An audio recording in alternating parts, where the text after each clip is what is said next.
fuera. Aún queda mucho trabajo por delante, lo saben los ministros y ministras, pero yo creo que tenemos los objetivos muy claros después de 8 años de gobierno. Somos el gobierno de la gente, somos el gobierno de coalición progresista y este es el gobierno de España. Así que muchas gracias y ahora pues no sé dónde está el director. El último mensaje es clarísimo en lo político. Queda un año para culminar la legislatura. Es un mensaje, Marta Hita, de que no habrá adelanto electoral. Eso es, Javier, de que queda legislatura para rato, de que la legislatura está viva y que, por tanto, Pedro Sánchez pretende agotar el mandato hasta las elecciones de 2027. Ya hemos podido escuchar buena parte de su discurso y ha centrado esa intervención de balance del fin de curso político en varios ejes. Para empezar, hablando de la necesidad de pacto de Estado contra la emergencia climática, contra el negacionismo climático, que dice es el peor combustible para solucionar esta crisis de estos 8 incendios que asolan nuestro país. También se ha referido a la importancia del crecimiento económico, a esos datos del paro, que hoy ha bajado por primera vez desde 2008 en un 10%, pero el presidente también ha tenido ocasión de hablar del bienestar de los ciudadanos, del estado de bienestar, de la vivienda, de las políticas sociales y de la sanidad. Además, también el presidente del Ejecutivo se ha referido a la lucha contra la corrupción. Y ese es el mensaje que lanza el presidente. Pregunta ahora, Almudena Guerrero, Televisión Española. ¿Va a haber llamadas a ese pacto climático? ¿Va a haber llamadas del presidente al PP? En verano del año 2025. Desde entonces lo que ha hecho la vicepresidenta tercera, Sara Ángelsen, que está aquí con nosotros, ha sido articular todo un movimiento que trasciende lógicamente lo institucional, porque interpela a la comunidad científica, interpela a las ONGs, interpela también al sector primario, a las gentes que viven en el medio rural. En definitiva, ha habido una movilización sin precedentes de más de 1.500 personas, con más de 4.000 aportaciones, que quedaron plasmados en ese acuerdo de país, en ese pacto de Estado frente a la emergencia climática, que evidentemente presentamos, recordará usted, Almudena, en el mes de septiembre, quiero recordar, Sara, vicepresidenta, del año pasado, en la ciudad del Bierzo, en Ponferrada. Eso es lo que hicimos. Y desde entonces, no solamente a nivel de gobierno, sino en la interlocución con otras instituciones públicas, sino también en el Congreso de los Diputados, se ha pedido sistemáticamente a los grupos parlamentarios que fraguemos, que materialicemos este acuerdo de país. Yo, desde luego, no tengo ningún problema en hablar con las fuerzas políticas, no tendría ningún problema en hablar también en una conferencia de presidentes. Soy el presidente del Gobierno que más conferencias de presidentes ha convocado en la historia de la democracia, pero hay algunas cuestiones que me invitan pues, a ser un poco precavido, porque evidentemente en los acuerdos de gobierno que se están formando, en gobiernos donde la coalición del Partido Popular con Vox está muy presente, lo que hay no es precisamente una voluntad clara y firme de luchar contra la emergencia climática, sino todo lo contrario, de negar esa emergencia climática y, por tanto, creo que el negacionismo, que por desgracia se está abriendo paso en algunas comunidades autónomas, pues es el peor de los combustibles para luchar contra la emergencia climática. Pero, en todo caso, nuestra vocación, nuestra voluntad es total. Creo que no hay un acuerdo de país más necesario que el acuerdo frente a la emergencia climática. El Gobierno de España ya está haciendo su parte. No estamos esperando a que las comunidades autónomas y los ayuntamientos gobernados por el Partido Popular y Vox se sumen a él. Ayer mismo tuve la ocasión de presentar la red de infraestructuras de refugios climáticos, que encontró eco en sus medios de comunicación, lo cual agradezco y animo además a otras administraciones públicas a que hagan lo propio, pero en todo caso creo que lo importante es que estas comunidades autónomas, estos gobiernos, estos partidos políticos no nieguen la evidencia científica y se pongan del lado de la ciencia para no solamente estar unidos en la respuesta cuando llega el incendio, cuando llegan las tormentas, las danas o cuando llegan las sequías, sino que estemos también unidos en la prevención y también en la reconstrucción de las zonas afectadas por estas emergencias climáticas.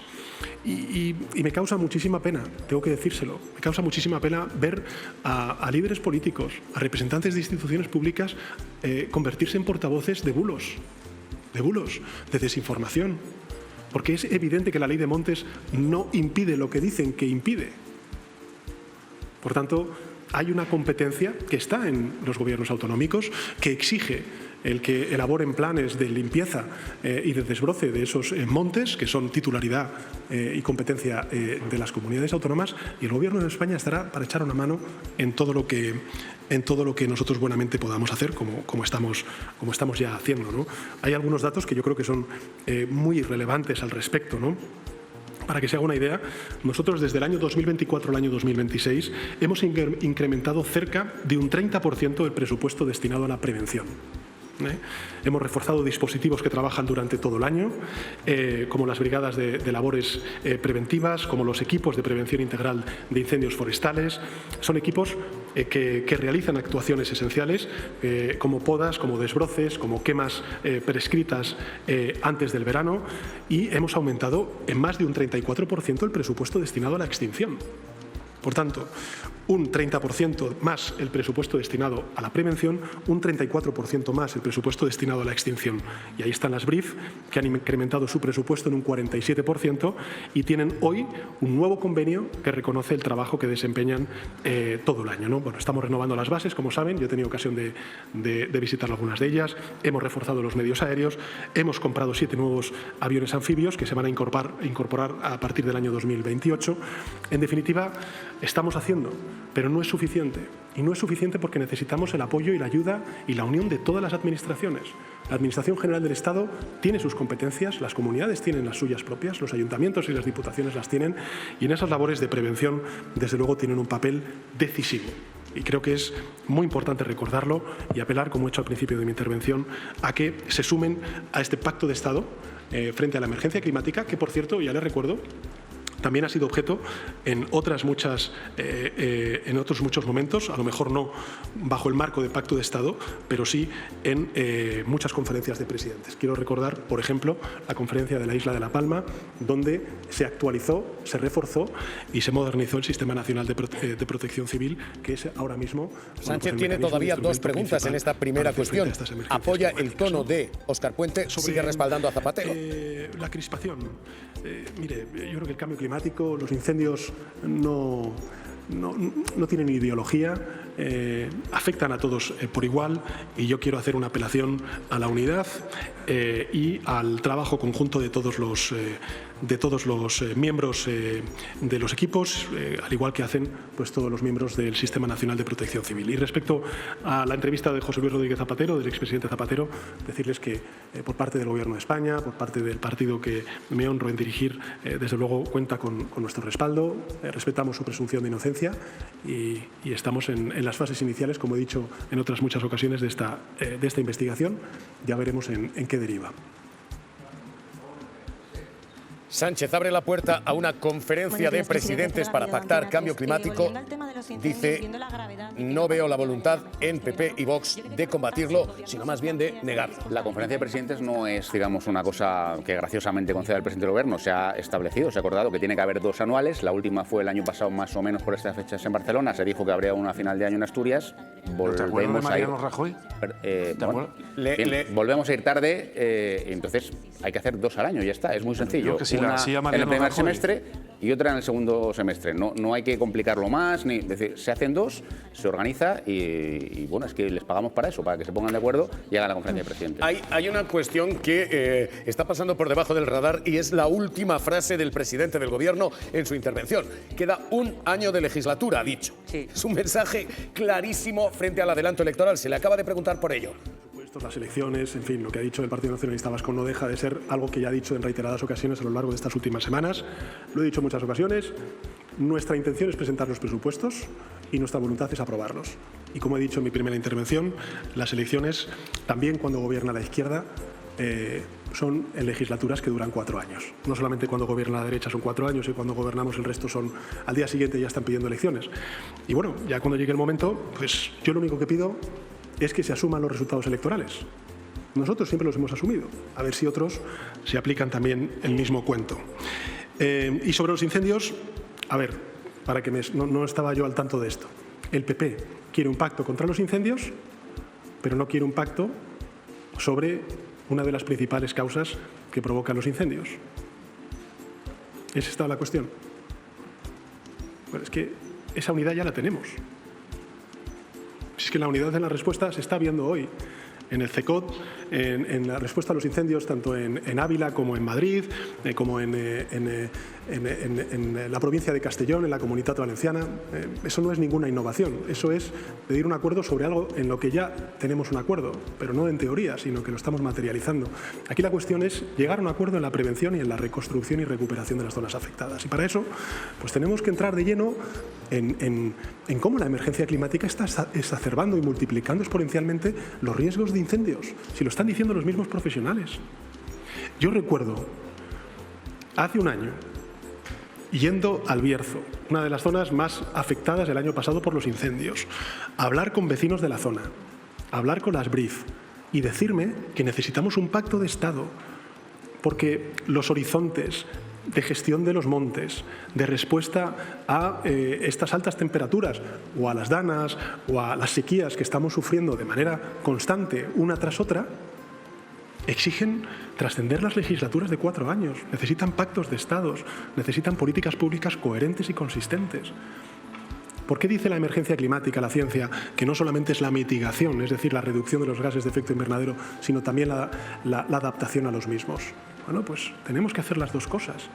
Y si no incorporamos pues, al elefante en la habitación, que es la emergencia climática, pues evidentemente, me cuesta mucho creer que se niegue la evidencia científica. Me cuesta mucho creer que simplemente porque el Gobierno de España ha propuesto un pacto de Estado frente a la emergencia climática, ya entonces no se puede llegar a un pacto de Estado frente a la emergencia climática. Cuando realmente quien está sufriendo pues, estas consecuencias son también vecinos y vecinas de los territorios que ellos gobiernan, de los municipios que ellos gobiernan y que aspiran a gobernar en las próximas elecciones, como legítimamente también nosotros. En fin, yo creo que no podemos sustraernos a la realidad que es la emergencia climática en la respuesta, en la prevención, por supuesto la respuesta y la reconstrucción de estos, de estos incendios, como es el caso que nos ocupa en estos meses de verano, ¿no?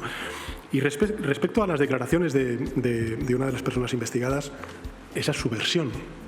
Claro, yo ya si me tengo que poner a opinar sobre las versiones de unos y otros y sus estrategias de defensa, permítame que me quede con lo que he manifestado en la pregunta hecha previamente por parte de la periodista de Radio Televisión Española, de Almudena. Esta es la respuesta a Zapatero. 4 años va a durar la legislatura. Pido lectura aquí, brevísimo, pues estamos escuchando preguntas y respuestas. Zapatero. Bueno, es lo que está sosteniendo en los últimos tiempos y me imagino que el señor Feijóo, que hoy está en Perú, preocupado por la gravedad de la situación en España, pues se habrá preocupado también porque va a tener que aguantar un poquito el día que se veía. No está de vacaciones en Perú, Sí, está con el rey, no está de vacaciones en Perú. Asistido a la toma de posesión. Con el rey está representado el Estado, el director, el jefe. Perdona que te diga que el Estado... que no está en Perú de vacaciones, como parece sugerirse, yo comprendo vuestra posición, que la comprendo, pero no. El Estado está perfectamente representado por el rey de España, que es quien tiene esas competencias. El señor Feijóo no tiene esas competencias. Si está en Perú es porque es afín a la señora Fujimori y le preocupa más estar con Fujimori, que está al frente de los dispositivos de su partido. Se está preguntando por lo que os planteaba, si la legislatura efectivamente dura 4 años y se está reiterando una y otra vez si las explicaciones de Zapatero fueron suficientes y si no generan sombras de duda las joyas halladas en la caja fuerte del expresidente Zapatero. Escuchamos. ¿Cómo la valora? Y también qué nos puede decir del proceso judicial contra su esposa y si le preocupa que digamos que se vaya a resolver con un jurado popular. Gracias. Bueno, son muchas preguntas. Básicamente sería una rueda de prensa solo esto, pero a ver, sobre mis conversaciones con el jefe de la oposición, decirles que el Gobierno de España está siempre abierto a hablar, a contrastar pareceres con la oposición. Ojalá fuera una oposición constructiva y no destructiva. En este caso, pues no negara la evidencia, que es la de la emergencia climática. Me consta que en todo caso a nivel de grupo parlamentario y a nivel también de ministro encargado de las relaciones con las Cortes, estamos con todos los grupos parlamentarios y si tienen a bien pues materializar y unirse a este pacto de Estado, pues bienvenidos sean. Tienen las puertas abiertas. Sobre el rescate a Plus Ultra, a ver, lo he dicho en muchas ocasiones, lo volveré a decir, el expediente de Plus Ultra ha sido examinado por activa, por pasiva y por perifrástica, pues yo no sé cuántas veces. Y desde el Gobierno de España pues, decimos lo que hemos dicho siempre, una legalidad absolutamente intachable de ese expediente. Por cierto, que me va a permitir, José, que rompa una lanza a favor de ese fondo que permitió la conservación de 60.000 puestos de trabajo, el rescate a miles de empresas que solamente tenían un problema y era la pandemia de la COVID-19 y que fue una respuesta diferenciada a otras muchas crisis en donde en lugar de proteger a las empresas y a los trabajadores a través de mecanismos ERTE, lo que se hacía era despedir a los trabajadores y no ayudar a las empresas. Y quiero recordar una vez más que no es un rescate, que fue un préstamo con unos tipos de interés que yo creo que, en fin, no eran del agrado de ninguna de las empresas que recibió ese préstamo. Por tanto, en fin, por activa, por pasiva, por perifrástica, se ha examinado este expediente y nosotros lo he manifestado también en las Cortes Generales, lo sabe usted como periodista del país, absoluta tranquilidad al respecto. Y sobre el resto de cosas, las explicaciones, bueno, pues el presidente Zapatero las hará. Yo no soy el portavoz del presidente Zapatero. Él las hará en sede judicial y en los medios de comunicación cuando considere. Fíjese, ya la pregunta que usted hace sobre mi familia, porque evidentemente Begoña Gómez es mi mujer y David Sánchez es mi hermano, pero son Begoña Gómez y David Sánchez. Son dos personas que durante toda su vida lo que han hecho ha sido trabajar, formarse. Uno es mi hermano David Sánchez, licenciado en Económicas por ICADE, licenciado en Composición y Dirección de Orquesta por la Universidad Rusa de San Petersburgo, donde vivió 6 años, habla perfectamente ruso, inglés, donde vivió muchos años, habla perfectamente francés, italiano, y es una persona que ha dedicado toda su vida a trabajar de forma íntegra y a formarse. No es mi hermano solo, es fundamentalmente David Sánchez. Y por tanto él, en un sistema garantista como el nuestro, tiene todo el derecho a recurrir esta sentencia que considera injusta y esperemos que otras instancias, pues evidentemente le den la razón, como yo le defiendo también. Y Begoña Gómez pasa lo mismo. Begoña Gómez y yo nos conocimos cuando teníamos 30 años. Llevaba ya más de 10 años trabajando en su empresa. Cuando dejó su empresa, fue en el año 2018 cuando yo entré a ser presidente del Gobierno en esta sede del Palacio de la Moncloa. Renunció a su empresa y lo hizo para evitar cualquier conflicto de interés y para evitar cualquier tipo de problema que pudiera surgir, aunque fuera artificial e intencionado, por parte de, bueno, pues de intereses que efectivamente hoy, a través de las acusaciones populares, están haciendo. Pero era una profesional antes de que yo la conociera.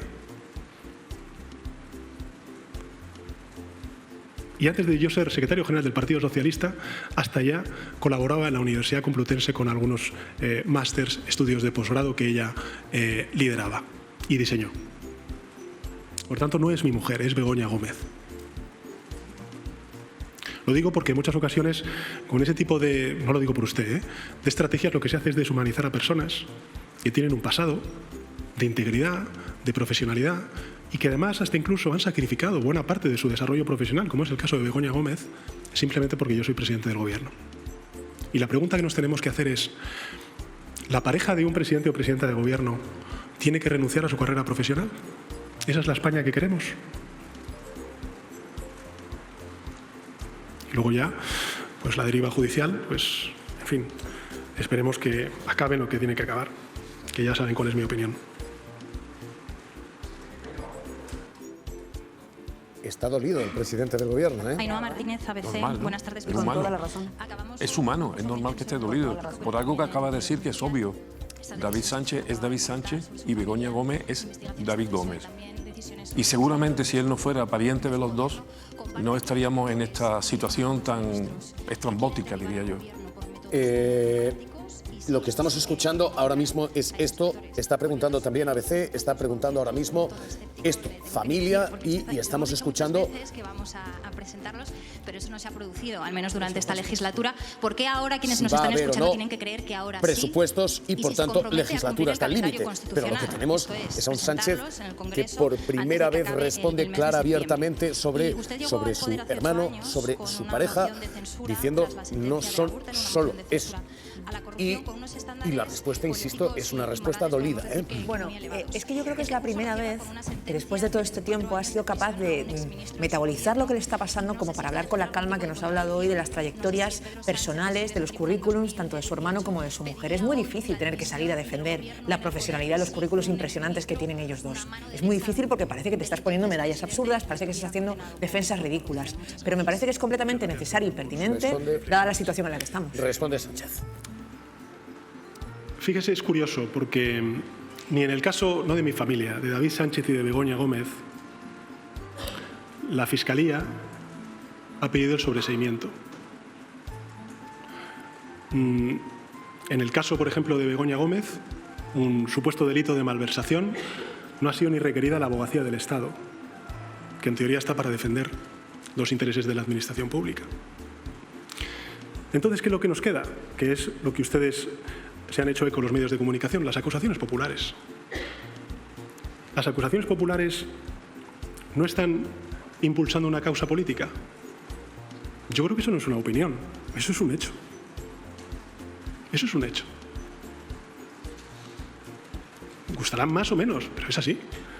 Por tanto, es evidente, resulta evidente que hay una intencionalidad por parte de estas acusaciones populares y, por cierto, por parte también de partidos políticos.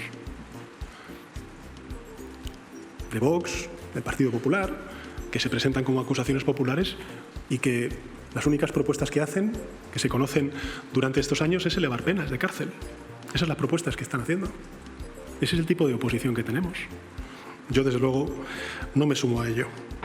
Presupuestos. Usted es una periodista informada, lo he dicho antes, nuestra intención es presentarlos en 2026, nuestra voluntad es aprobarlos en 2026 y nuestra intención y voluntad es que las legislaturas, pues como siempre que he gobernado, duren lo que constitucionalmente se establece.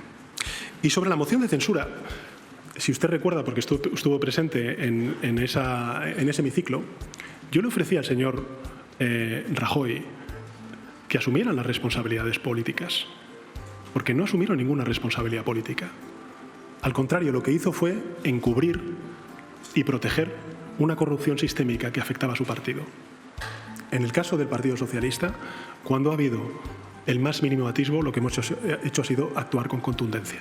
Creo que hay una enorme diferencia entre unos y otros. Y hay múltiples casos, no solamente del pasado, sino actuales, en relación con el Partido Popular y con la ultraderecha de Vox, que también nos dicen cómo actúan unos y cómo actúan otros, cuando, por desgracia, pues emergen casos de corrupción como el que nosotros también hemos sufrido.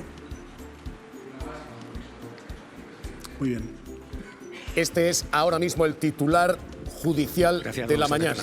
Las causas contra Begoña Gómez, contra David Sánchez, son causas políticas. No es una opinión, es un hecho. Acaba de decir el presidente del Gobierno. Telegráfico. Está acusando a la Audiencia Provincial de Madrid, por ejemplo. Sí, por ejemplo, me parece, si me permites, que he hablado muy poquitito.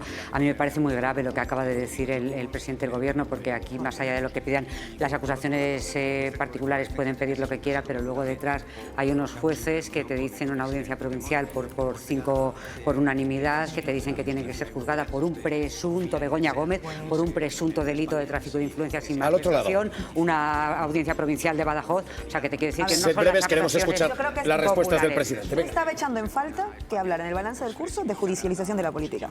Y lo curioso es que lo he hecho en el momento de las preguntas y respuestas, pero que lo estáamos comentando aquí, ha sido para mí lo más importante del balance del curso, porque es lo que ha definido el curso. A mí me parece muy bien que lo diga. La pregunta es qué va a hacer ahora. Escuchamos, Sánchez. Hemos logrado Félix, ministro, en fin, un éxito de la ley de amnistía es que se vuelvan a reencontrar nada más y nada menos que el PP y Junts. Por detrás anda Vox, pero no sabemos muy bien qué opina. Y respecto a la primera de las preguntas, bueno, es nuestra prioridad en la vivienda y lo urgente es aprobarlo y acordarlo. Creo que hemos hecho un ejercicio muy bueno, vicepresidenta, de acuerdo en el Gobierno de coalición progresista. Somos un Gobierno, como he dicho en muchas ocasiones, en minoría parlamentaria y ahora nos toca tejer pues esas alianzas con los grupos parlamentarios. Pero bueno, sobre eso aquí tienen al experto, que es el ministro Bolaños. Espero que puedan descansar, lo que nos dejen también estas circunstancias climáticas y les deseo a todos los medios de comunicación y a los ciudadanos que nos estén viendo pues unas felices vacaciones. Gracias. Es el cierre de balance del año del presidente del Gobierno. Aplauden los miembros del Ejecutivo. Lo están viendo en primera fila Txema Garrido y un titular judicial muy claro. Hay abrazos ahora, lo están viendo, de la titular de Seguridad Social, del ministro de Economía, precisamente porque el día es el día de presentación de datos del paro. Txema, y un titular, digo, que es muy, muy sonado. Las causas contra su mujer, las causas contra su hermano no son causas judiciales, son causas políticas, ha dicho. Esto no es una opinión, esto es un hecho. Txema Garrido, ¿cómo lo lees?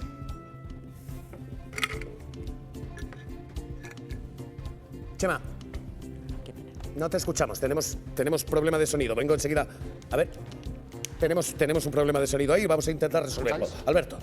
Bueno, Mariano, discúlpame.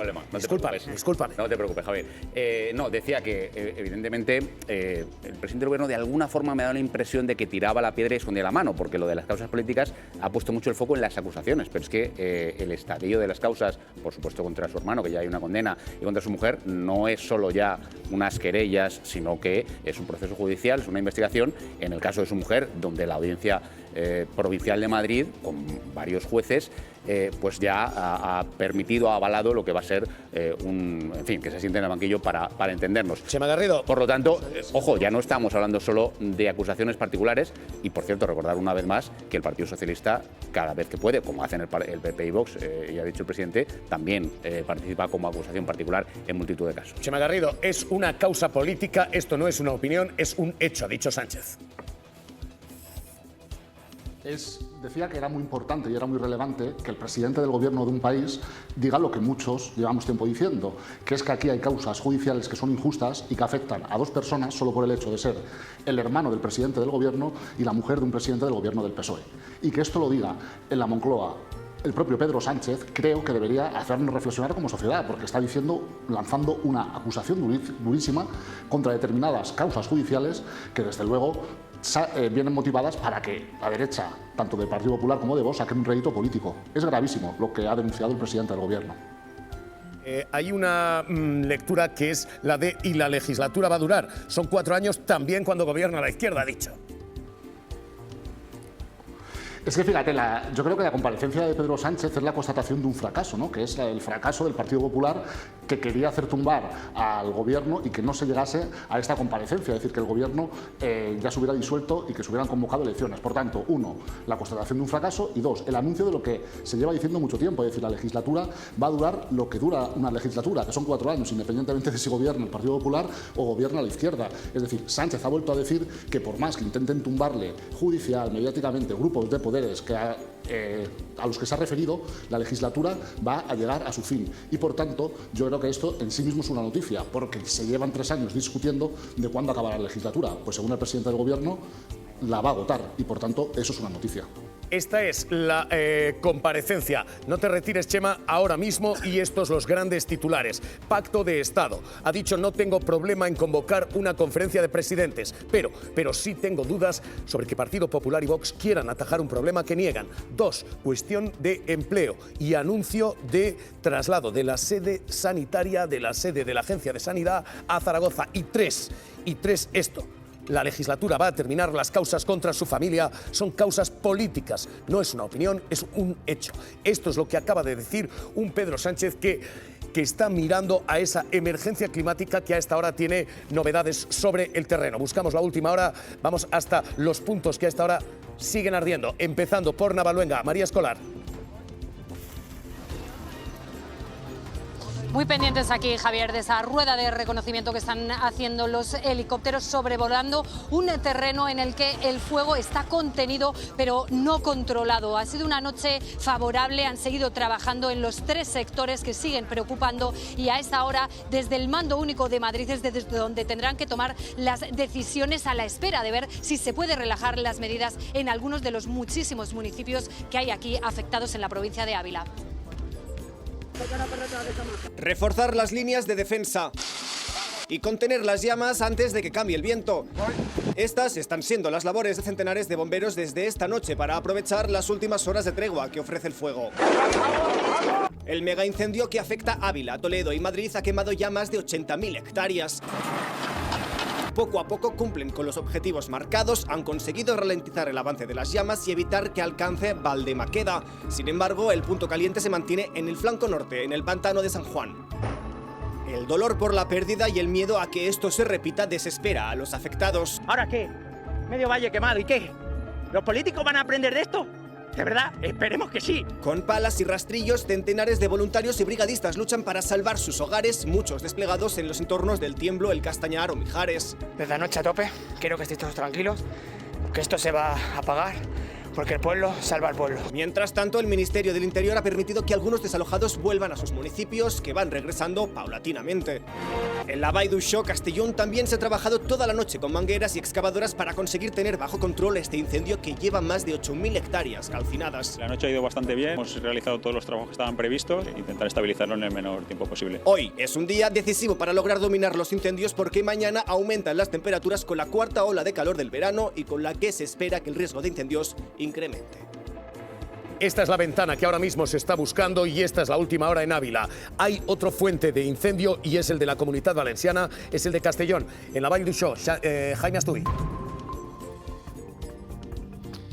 Sí, Javier, y ahora mismo, en este instante, tenemos aquí, para que se puedan hacer una idea, 32 grados de temperatura. Nos hemos subido a uno de los puntos más altos de la Vall d'Uixó para que podáis ver la imagen en directo y la consideración de este incendio, y es que son los montes completamente calcinados. 8.500 hectáreas, estamos hablando de un perímetro de 72 kilómetros y hemos conocido hace unos instantes que ahora mismo están trabajando 300 efectivos en total, entre unidad militar de emergencia, las brigadas forestales y también Guardia Civil. Recordamos que el Ministerio de Sanidad recomienda utilizar mascarillas en las zonas afectadas y que la no baja humedad, que es lo que esperaban para la última noche, ha complicado también todos los servicios de emergencia puedan atajar este fuego. A esta hora preocupa y mucho las próximas horas y también las altas temperaturas. El incendio de la Vall d'Uixó no está controlado, no está perimetrado y sigue activo a estas horas, Javier. Joan Baldoví, síndic de Compromís, normalmente no se espera. Hoy le agradezco la paciencia, la comparecencia de Sánchez nos ha atropellado en todo esto. Señor Baldoví, ¿qué tal? Buen día. La actualidad es la actualidad y yo soy un profesional. Así yo le agradezco, no sabe usted cuánto. Señor Baldoví, ¿qué última hora tienen? ¿Cómo está la situación allí? ¿Cómo está la situación política allí? Bueno, parece, digamos, que las noticias que me llegan por alcaldesas, por regidores de nuestros pueblos, es que hay unas expectativas un poquito mejores que las que teníamos estos días. Cruzo los dedos para que finalmente logren controlar el incendio y no pase a lo que es la Serra de Espadá, porque si finalmente pasara a la Serra de Espadá, pues probablemente lo apagaríamos en Teruel. Es decir, crucemos los dedos. Y luego, respecto de la política, pues mire, nosotros ayer tuvimos la comisión de la ley de acompañamiento, la ley de medidas, y nosotros presentamos una propuesta muy sencilla. Es decir, nosotros decimos menos toreros y más bomberos, y por eso presentamos ayer una enmienda en la que decía: la Fundación del Toro de Lidia, radicada en Madrid, lleva desde esta legislatura 1.200.000 euros desembolsados por todos los valencianos. Nosotros pedíamos que esos 300.000 euros que este año le van a dar nuevamente vayan a emergencias. Es decir, nosotros apostamos por un modelo valenciano de emergencias, nosotros apostamos para que haya más recursos de emergencias y nos tumban todas las iniciativas. Joan Baldoví, le agradezco de verdad hoy, le pido disculpas de verdad por esto que ocurre. Gracias, un abrazo. Gracias. Y una imagen más. Buscamos la ronda de última hora porque ha habido una imagen que plantea qué está haciendo la policía. Lo que están viendo es los disturbios en Mallorca y son disturbios generados por la policía. Esta es la actuación policial ante una protesta contra el turismo y un ataque gratuito, como hemos vuelto a ver otra vez, a un fotógrafo, un fotoperiodista, al que la policía agrede sin provocación previa. Adela, buscamos la última hora porque hay protesta allí y hay una cuestión, y es qué está haciendo la policía últimamente y cómo es protagonista constante de violencia evidente. Con ese escenario, con Palma de Mallorca, 8 manifestantes, 5 agentes de policía han resultado heridos en esa protesta que acabamos de ver contra el turismo masivo. Jaume Oliver. El movimiento antiturístico que este domingo protagonizó una de las marchas contra la masificación turística más importantes hasta la fecha en Palma. Los organizadores hablan de 70.000 personas en la calle. Se ha concentrado hoy para pedir la dimisión del delegado del gobierno. El motivo, las cargas policiales que se dieron el domingo, que causaron una veintena de heridos. Hay que decir que el propio delegado del gobierno, Alfonso Rodríguez, del Partido Socialista, el mismo día de la manifestación ya calificó de inaceptables y desproporcionadas esas cargas policiales y se ha abierto una investigación interna. Desde la plataforma Menys Turisme Més Vida dicen que esto no es suficiente y además cuestionan la versión de la policía. Fuentes policiales dicen que cargaron, que actuaron de aquella manera porque una parte de los manifestantes actuaron de manera violenta, lanzando objetos. Desde el movimiento antiturístico lo niegan con rotundidad. Y en Francia las llamas siguen avanzando, hay más de 250.000 personas evacuadas. Los incendios ponen en alerta máxima el oeste de Burdeos. Salva López. El fuego está estabilizado, pero la situación sigue siendo muy delicada, como veis, con muchísimos puntos calientes aún, con llamas que siguen brotando y además hoy las condiciones meteorológicas no van a ayudar en las tareas de extinción. Aquí el termómetro va a rozar los 40 grados, así que más de 2.000 bomberos siguen trabajando en estas tareas de extinción y les ayudan voluntarios. Lo que hacen es que con sus vehículos traen agua para que los bomberos no se tengan que mover del sitio y puedan seguir remojando la zona. Hay más de 200.000 evacuados. Además, esta mañana se ha tenido que evacuar también unos campings con unos 4.000 turistas. Es un fuego que ha calcinado ya 42.000 hectáreas y que se ha quedado a tan solo 15 kilómetros de la ciudad de Burdeos. Y también muy pendientes del incendio de la Vall d'Uixó, en Castellón, 8.500 hectáreas arrasadas. Buscamos la última hora. Gemma Guzmán. El incendio, que ya ha quemado 8.500 hectáreas y que tiene un perímetro de 72 kilómetros, continúa activo y ahora todo parece indicar que no se va a poder estabilizar a lo largo del día de hoy. Continúan trabajando muchos medios, sobre todo aéreos, pero algunos no han podido trabajar en los puntos más críticos por el fenómeno conocido como inversión térmica. El eje Alcudia de Veo, Tales, Benitandús es el frente ahora mismo más sensible, pero también preocupa el término municipal de Alfondeguilla o el Montí de Onda. Los 3.000 habitantes de la localidad de la Vilabella ya pueden volver a sus casas, eso sí, con restricciones en el consumo de agua, que todavía no es potable. Pero todavía quedan 10.000 evacuados que están ubicados en diferentes polideportivos y que pertenecen a las localidades que están dentro de la Sierra de Espadán. Todavía no tienen fecha para volver a sus casas. El Seprona de la Guardia Civil continúa investigando el origen del fuego.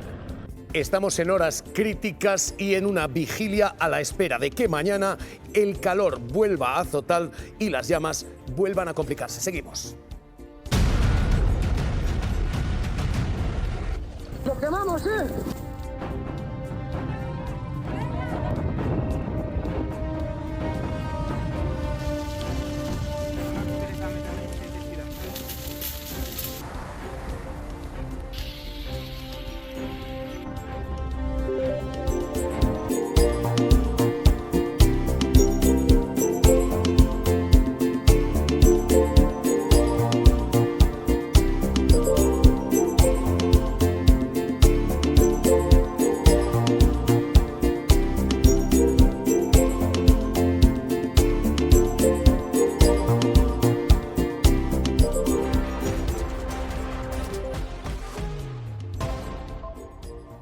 Hemos comentado comparecencia de Sánchez, vamos a buscar enseguida la última hora de esos incendios, pero hay una imagen que vuelve a doler otra vez, y es esta.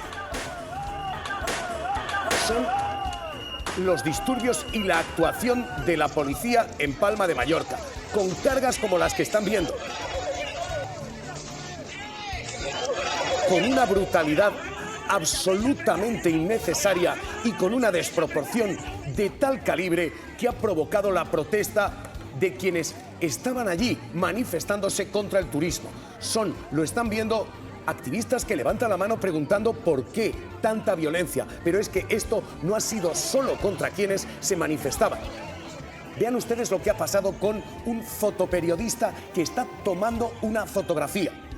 La policía carga directamente contra él.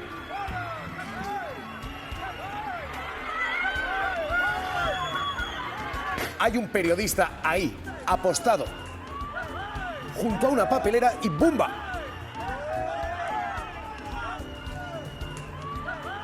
No hay ninguna provocación, no es parte de los incidentes, pero empieza a ser recurrente la imagen de una policía y de algunos agentes que creen que ellos son la ley. Decimos siempre, esto no es toda la policía, esto no es todas las fuerzas y cuerpos de seguridad del Estado, pero empieza a ser muy, muy frecuente el matonismo de quien ejerce el monopolio de la fuerza. El golpe a ese agente, a ese fotoperiodista, la sangre después recuerda al empujón a la profesora en Valencia, a lo que hemos visto con los activistas de la flotilla, a lo que hemos visto con las profesoras de primaria en Madrid o a lo que hemos visto con colectivos como los de la Vuelta Ciclista. Hay una pregunta y es ¿qué está pasando dentro de nuestra policía? ¿Qué está ocurriendo para que esto se repita una y otra vez? Y traslado a la mesa, ¿qué está pasando? Porque yo creo que están fuera de control. Yo creo que se nota poca profesionalidad para manejar conflictos callejeros que efectivamente siempre son delicados y que esa poca profesionalidad está conduciendo a la brutalidad policial. Y yo no sé si es que los protocolos son inadecuados o que no se están cumpliendo los protocolos, pero en cualquier caso la situación exige responsabilidades y exige dimisiones y exige transparencia. Nos tenemos que enterar de una vez por todas qué pasa con esos policías que infringen de manera continua la convivencia entre nosotros. Y claro, el problema es que si la sensación que tenemos la mayoría de la ciudadanía es que no pasa nada, pues que cada día haya un alejamiento mental, intelectual, afectivo entre la policía y el pueblo. Hay mucha gente en el pueblo que ya piensa que esta no es su policía, que esto es otra cosa. Obviamente. Hemos visto, la verdad, que unos episodios que bueno, yo que sé, a mí la violencia es una cosa que usan la fuerza, pues en esos episodios que vimos, la Ertzaintza en el aeropuerto de Bilbao, creo que era, este episodio, el de la profesora, es absolutamente inadmisible y le están investigando a ese policía en concreto. Dicho esto, pues son actuaciones concretas. El Ministerio del Interior, el Ministerio del señor Marlaska, pues evidentemente tiene que mirar esas actuaciones concretas, pero yo defiendo la profesionalidad de los cuerpos y fuerzas de seguridad del Estado, mayoritariamente de la Guardia Civil, que seguro que han tenido en estos días de incendio en las carreteras un papel activo y que mayoritariamente lo que hacen es ponerse al servicio de los ciudadanos de una manera ejemplar. Es que yo lo que creo es que el problema está en que siempre digamos ese mismo discurso de no todas las cuerpos y fuerzas. El problema es que hacemos con los que sí, porque si no hacemos una medida ejemplarizante para enseñar que no se puede actuar así, no van a ser 1, 2, 5, 10, van a terminar siendo la mayoría, porque precisamente para atajar ese problema y atajar esas acciones que son completamente repulsivas en represión y que violentan los derechos humanos, como el derecho a la protesta, por cierto, eso es un derecho constitucional en este país, y ojo, no es un conflicto callejero, esto no es un altercado, es una protesta completamente pacífica en defensa de lo que consideran que es un modelo que está destrozando la ciudad, contra el turismo. Y ojo, viene precedida con algo más. No olvidemos que el 15 de julio, también en Mallorca, se detuvo, incluso se las enmarrocó a 2 activistas que pedían lo mismo, que combatían el turismo. Se las enmarrocó, no llegan ni a 20 años, con el argumento de que pertenecían a una organización criminal, así de delirante y así de absurdo. Es decir, esto que estamos viendo hoy viene precedido de una represión sistemática que están cometiendo contra activistas. Y entonces, por un lado, hay que tener medidas ejemplarizantes con quienes están violentando, como bien apunta Javier, porque todas las semanas que venimos sentándonos aquí últimamente estamos comentando en algún momento uno de estos ejercicios como para que digan, bueno, sí, 4, sí, ya. Empieza empieza a volverse norma, ¿eh? Empieza a volverse norma. Eso es lo que a mí me preocupa. Pues si se lo Empieza a volverse norma. Y claro, lo que pasa con el ministro del Interior es que en lugar de estar infiltrando agentes policiales en movimientos sociales, debería estar dando medidas ejemplares contra estos sujetos. Eso es lo que pasa. Pero lo otro que a mí me preocupa, y es que siempre volvemos a lo mismo, es que estamos viendo una represión que se empieza a hacer sistemática. Entonces, por un lado, medidas ejemplarizantes con quienes cometen la represión, pero por supuesto que sí. Y por otro lado, que para mí es importante, es derogación de la ley Mordaza, porque el derecho a la protesta es un derecho en este país y ya estuvo bien de que hay una ley Mordaza que condena a los activistas a tener que estar guardándose las espaldas de agentes que lo que hacen es cumplir una ley que es profundamente represora. Y eso no lo ha hecho este gobierno tampoco, que habla mucho de estado del bienestar, pero no protege que podamos protestar. Mariano, Marta. Sorprende esta actuación, sorprende más en un miembro de la SUIP que efectivamente son, digamos, para entendernos, policías especializados en este tipo de dispositivos. Quiero decir que no es un policía cualquiera raso al que se haya visto desbordado, permitirme la expresión, ante una situación en la que no tiene experiencia o para la que ni siquiera está formado. Un agente de la SUIP es todo lo contrario, está formado en ello, tiene experiencia y, como ha apuntado antes, creo que era Javier, debería ser más fácil garantizar el orden, garantizar el derecho a la manifestación, que es fundamentalmente lo que tiene que hacer la policía en estos casos, que además, y Laura lo ha dicho, no es una algarada disruptiva, sino que es una manifestación convocada legalmente y por lo tanto, en fin, digamos que mal sobre mal, y mucho más cuando además, evidentemente, todo el mundo tiene derecho a no ser agredido, cuando además ni siquiera se sabe distinguir entre un fotógrafo, que evidentemente estaba ahí, un colega que estaba informando de la manifestación y no estaba en ningún caso amenazando a la policía ni haciendo ninguna actuación contra las fuerzas del orden. A ver, yo lo que creo es que efectivamente nos están faltando las transparencias pertinentes como para que podamos confiar en la policía después de tantos hechos seguidos como este. Ahora mismo lo que está diciendo la policía es que había 200 personas agresivas y violentas lanzando palos, piedras, tornillos y latas. ¿Dónde están? No están en las imágenes que hemos visto. Y como en los atestados anteriores hemos visto que la policía decía que, por ejemplo, con respecto a la policía de Valencia que atacó a la maestra, que había sido proporcionado, y después de que una jueza abriera diligencias, entonces ya sí se pusieron a abrir el expediente, pues nos hace dudar sobre este tipo de cosas. Nos hace dudar sobre este tipo de justificaciones que luego en las imágenes y en los testimonios de los presentes no aparecen.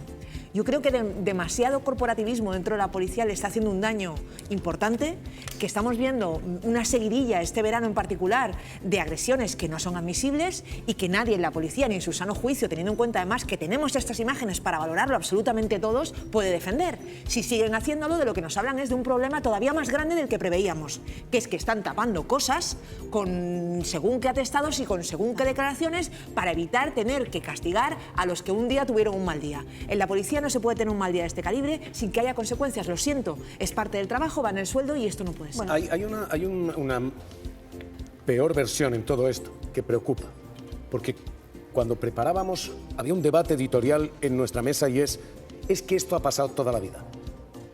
De verdad, esto ha pasado toda la vida y la única diferencia que tenemos ahora es que ahora sí se está grabando, que ahora la gente puede denunciarlo, que los móviles están siempre ahí. Esto ha sido siempre el comportamiento o está habiendo elementos más duros, más ultras dentro de la policía que se sienten más sueltos. ¿Qué está pasando? Yo voy a decir una cosa que le va a sorprender a mucha gente, porque tengo edad suficiente. Yo he visto con Franco la policía portarse mejor que esta gente. Lo digo en serio, no lo digo de broma. O sea, este tipo de espectáculo que estamos viendo hoy, como hemos visto en otras ocasiones, no se corresponde ni siquiera con los peores tiempos de las manifestaciones callejeras, de otros tiempos. Y a mí me parece esto especialmente grave, me parece muy grave, porque una policía democrática no se puede mostrar así. No se puede permitir eso, no se puede permitir el matonismo, no se puede permitir la brutalidad y sobre todo no se puede permitir la impunidad. Uno se puede pasar, todos nos pasamos en nuestra profesión alguna vez, pero tenemos que rendir cuenta. Tenemos que rendir cuenta.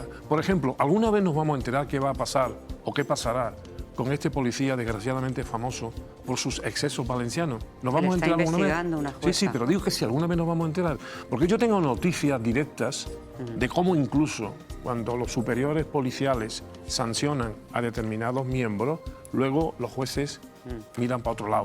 Y eso es un problema gravísimo también, porque la policía no puede ser un cuerpo que goce de una impunidad o de una inmunidad. Y yo me sumo a lo que acaba de decir antes Laura, y que antes no lo pude decir porque no hemos hecho un análisis exhaustivo de las palabras del señor presidente del Gobierno. La derogación de la ley Mordaza, que fue pedida incluso por comisiones de las Naciones Unidas, es urgente en este país, porque entre otras cosas no solamente permite que haya una mala policía desde el punto de vista profesional, no, sino que permite la impunidad y que mucha gente desconfíe de la policía y sobre todo de que tengamos que admitir que la policía y la violencia que legítimamente ejerce esté por encima del resto de la ciudadanía. Sí, eso es absolutamente insoportable y esto no afecta a toda la policía. Y no sé por qué aparece aquí la Guardia Civil, que no se dedican a estas cosas, entre otras. No, bueno, no lo sé. No lo sé. No, pero no se dedica a esto. No se dedica a esto. Esto es un cuerpo muy concreto, con unas unidades muy concretas que se están haciendo tristemente famosas en muchas partes del territorio español. Por cierto, antes del repertorio de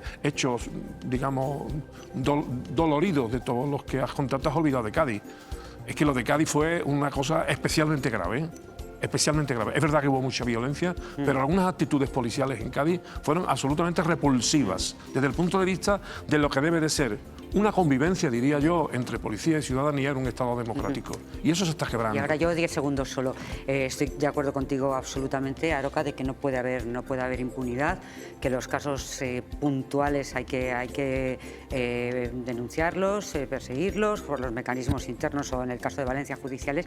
Y solo una cosa, jamás pensé que te iba a ver defender a la policía franquista, frente a la policía que tenemos en la actualidad. Es un problema de comprensión lectora que no sé cuando se habla si es lectora o es auditiva. Yo no he dicho eso. Yo he te ha parecido muy mal y es conveniente estar más atenta cuando hablan los compañeros. Lo que he dicho yo es que he visto a la policía de Franco portarse mejor que estos policías que he visto ahora. No que la policía franquista fuera mejor ni que no hiciera nada. Sobre todo para los que lo sufrimos, los que estaban haciendo oposiciones o estaban con sus papis por ahí de vacaciones. Eso no supieron lo que eran los grises. Los que tuvimos que correr delante de los grises y jugando muchas veces muchas cosas, entre otras cosas exámenes, sabemos lo que eran los grises. Y te vuelvo a decir que he visto mejores grises porque era el líder de los ferroviarios. No hagáis esto, no es personal. Tal vez el problema, tal vez el problema es que hay que decir algo más incómodo. Franco se fue y el franquismo no se fue. Y el franquismo está en lo mismo, en la judicatura, en el poder económico, en el poder político y en los cuerpos y fuerzas de seguridad. Y qué incómodo lo que acabo de decir y no estoy defendiendo nada. Lo que te estoy diciendo es que el franquismo policial, mira, Cati, te da igual, habla mucho de ti. El franquismo policial existe y se ve, me toca a mí hablar. El franquismo policial existe, se mantuvo y se ve en estas acciones. Pero también el problema es que tengan un amparo. Y lamentablemente tienen un amparo legal para comenzar, que es lo que a mí me preocupa y por eso ponía sobre la mesa la ley Mordaza. Y hay otra cosa. El debate, me parece muy interesante lo que planteaba Javier del debate que han tenido en el grupo editorial, porque en efecto ¿siempre ha sido así o ahora lo vemos porque hay vídeos con móviles? Siempre ha habido una serie de sujetos dentro de los cuerpos y fuerzas de seguridad que han cometido represión, sí, claro, siempre la ha habido. Ahora, ¿qué es lo que pasa? Creo que ahora nos estamos dando cuenta que hay un envalentonamiento, entre otras cosas, porque tienen un amparo legal como la ley Mordaza, pero además porque tienen a gente que, jueces, no miran de costado, total, el que pueda hacer, que haga. Tienen a medios que defienden cosas como si estos son unos violentos activistas. A los de Futuro Vegetal, que están protegiendo el medio ambiente precisamente para no tener incendios, los llamaban ecoterroristas en algunos medios de comunicación. Entonces tienes ahí un amparo mediático también. Y lo peor, insisto, es que tienes al Ministerio de Interior más encargado de infiltrar agentes policiales en movimientos sociales pro-palestinos o por la vivienda, que encargándose de hacer acciones voy a defender a Marlaska, que ha tenido una actuación perfecta en los incendios. Lo que para mí es importante entender es que tenemos el derecho a protestar como nos dé la gana, no deberían reprimir y que esto es franquismo policial y lamentablemente existe y que hay que acabar con él ejemplarmente, empezando por derogar esa ley Mordaza y por denunciar a estos sujetos inmediatamente. Mariano, Marta, hoy te bautizo como Prieto. Yo digo que Alberto te debe disculpas. Mariano, Marta, venga. Pues las debo yo a Alberto. No, bueno, poco que nadie. Yo creo que evidentemente, en fin, esto es la policía de un país democrático y no es la policía de una dictadura, pero eso no empecé para que, naturalmente, haya que exigir responsabilidades. Por cierto, el ministro Marlaska es presume lógicamente, y se lo ha ganado, de ser el ministro del Interior más longevo de la historia de la democracia. Evidentemente es un... Pero no el mejor. Es una silla caliente dentro del Consejo de Ministros. Afortunadamente ya no tan tan caliente como en los tiempos del terrorismo de ETA, pero bueno, si es el ministro más longevo, pues también tiene que dar una cierta cuenta de su gestión, y en estos asuntos, bueno, yo creo que es procedente que dé incluso alguna explicación o que impulse, en fin, más allá de las, digamos, investigaciones ordinarias. Yo insisto mucho en que un agente de las UIP no es un policía cualquiera, para que nos entendamos todos y para que nos entiendan los espectadores. No es un policía raso, es una persona entrenada, adiestrada, entre comillas, específicamente para este tipo de situaciones, y para situaciones mucho más graves y mucho más de riesgo y mucho más tensas que una mera manifestación. En Valencia hay un gran experto, lo que pasa es que lo vimos, y además resulta que era el que iba al frente, era el mando. Marta, brevísima, que hay una novedad de última hora. Vamos a ver, yo creo que el corporativismo dentro de las fuerzas y cuerpos de seguridad del Estado es histórico, y que para dejar de alimentar tesis como la que ha planteado Laura en la mesa, que hay mucha gente que las tiene en la cabeza, habría que hacer esfuerzos de transparencia que no se están haciendo. Yo quiero saber, todos estos policías que hemos visto tener malos días, vamos a decirlo así, qué pasa con sus expedientes, cuáles son sus penas, qué pasa con sus futuros y qué pasa con si van a volver a hacerlo otra vez o no de una manera impune. Me parece que esto sí que es responsabilidad del ministro, poner el foco en que esa transparencia exista, en que esas notas de prensa circulen, aunque se tarde el tiempo que se tenga que tardar. Y yo entiendo que dentro de la policía siempre hay que tratar de mantener los equilibrios, que hay policía de derecha y policía de izquierdas, que los ministros tratan de no alimentar según qué rencillas dentro del cuerpo, pero más allá de esas rencillas y más allá de por la paz mundial que decía mi madre 2 Ave Marías, más allá de las Ave Marías que cada uno rece, sea ateo o no, hay que hacer ese ejercicio de transparencia porque lo estamos necesitando. Y no es la primera vez que digo esto, de verdad necesitamos mucha más transparencia en casos como este. Hay una novedad de última hora y hay noticia importante precisamente cuando el presidente del gobierno habla de la causa del juez Peinado contra su mujer, contra Begoña Gómez.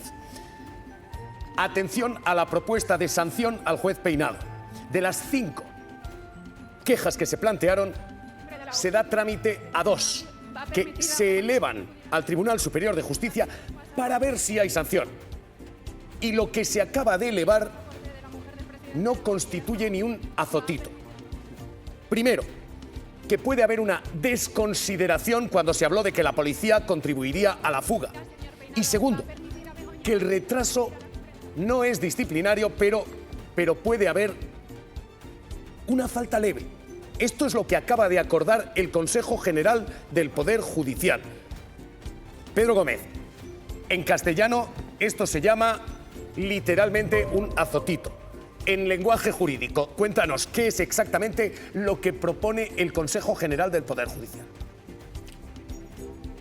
Pues una vez ha terminado esa reunión de la Comisión Permanente del máximo órgano de los jueces, es decidir, y no por unanimidad, sino que ha habido también discrepancias y votos particulares a la hora de decidir, es elevar al Tribunal Superior de Justicia de Madrid que dos posibles sanciones para el juez Peinado, pero en este caso no son ni las quejas de Begoña Gómez, no son las quejas de Félix Bolaños, todo eso ha sido archivado. Lo que se eleva para que se estudie si es necesario ponerle algún tipo de sanciones, la desconsideración hacia la Policía Nacional por aquel comentario en el que decía que los escoltas de Begoña Gómez podrían ayudar a que se fugara, y otra es una queja de un ciudadano particular que tuvo un retraso injustificado durante su procedimiento. Todas las demás causas que tenía abiertas Peinado en el Consejo, archivadas.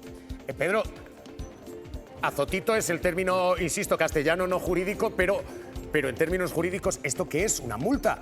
Como máximo una multa. Bueno, según la normativa del máximo órgano de los jueces, lo que podría llegarle a suponer si el Tribunal Superior de Justicia considerase que realmente había actuado de manera improcedente es una sanción leve, que esta sanción leve es una advertencia o una sanción económica que como máximo podría llegar hasta los 500 euros. Pero como decimos, esto tiene que pasar primero por el Tribunal Superior de Justicia de Madrid, estando a las fechas que estamos, ya eso no pasará en septiembre, y recordemos que el 27 de septiembre el magistrado de Plaza Castilla se jubila. O sea, gracias Pedro Gómez, información de última hora, es extraordinario Pedro explicando y haciendo entender esto. El Consejo General del Poder Judicial eleva al Superior de Justicia que aquí ha habido 2 faltas leves. La falta leve significa que le pueden hacer una advertencia cuando el juez ya se haya jubilado o una multa de 500 euros, máximo 500 euros. Así se saldan las presuntas irregularidades del juez Peinado. Yo hablaba de esto hace un momento, sobre la policía. Hablaba del corporativismo en la policía, ahora vamos a hablar del corporativismo en la judicatura. Mirar, en la memoria del Consejo General del Poder Judicial está publicado de 2023, no de después, cuántas sanciones se han puesto en la comisión disciplinaria de todos los jueces, 5.500 jueces. Bueno, pues de media se presentan unas 15.000 quejas anuales. En el último ejercicio se admitieron 540. ¿Sabéis cuántas sanciones se pusieron? 16. Es una broma. En realidad es una broma. Entonces, este es el ejemplo mejor que tenemos de la broma que se ejerce día tras día en el Consejo General del Poder Judicial, dando impunidad total a 5.500 jueces que, como a mí se me ha dicho en más de una ocasión, no son jueces, son dioses. Son los dioses de este país que hacen y ejercen su poder omnímodo hasta el punto de haber acusado a la mujer del presidente del gobierno de corrupción en los negocios y de apropiación indebida cuando no se llevó ni un solo euro durante casi 2 años. Y esto lo ha legitimado el Poder Judicial hasta el final. Y hemos tenido que llegar a este punto para que, una vez que va a juicio, se retiren estos 2 cargos de una gravedad infinita y que este señor sobre esto no tenga que dar cuentas en ningún caso. O sea, realmente hay una impunidad dentro de la judicatura que no se corresponde con la de cualquier otra profesión del planeta, que no tiene ningún sentido porque hace la justicia injusta y que además va en contra del propio Poder Judicial. Me quedan 50 segundos escasos, breves aquí. No habría impunidad si no se lo hubiera corregido en esos 2 delitos y la Audiencia Provincial lo ha corregido y ha eliminado esos 2 delitos. Y luego me parece que, bueno, evidentemente, pues el reproche moral, sobre todo, y particularmente por lo que dijo sobre que se iba a fugar y además que le iba a ayudar la policía, me parece que ese reproche moral, eso quedará en su carrera evidentemente reflejado. Yo creo que digo que en su carrera sí. No les importa proteger a la escolta, a la policía. A mí la dignidad es una cosa que me importa y queda absolutamente... 30 segundos. 30 segundos. Absolutamente indefendible lo que sostiene el Consejo General del Poder Judicial. Los que lo defienden y las que la defienden sabrán por qué lo defienden, pero desde luego suenan todavía las palabras del señor Marchena cuando se quejaba de la mala opinión generalizada que había sobre la justicia. Creo que esto abona precisamente el que la ciudadanía, los justiciables, tengamos una idea cada día más difusa de la, digamos, incluso legitimidad del Poder Judicial. 10 segundos, Laura. La cosa es a quién manda un mensaje cuando actúan así el Consejo General del Poder Judicial. A otros jueces. Se puede ser un peinado de la vida, no te va a pasar nada. Y eso es lo que a mí me preocupa, porque no es peinado, es lo que viene después. Seguimos leyéndolo ya mismo.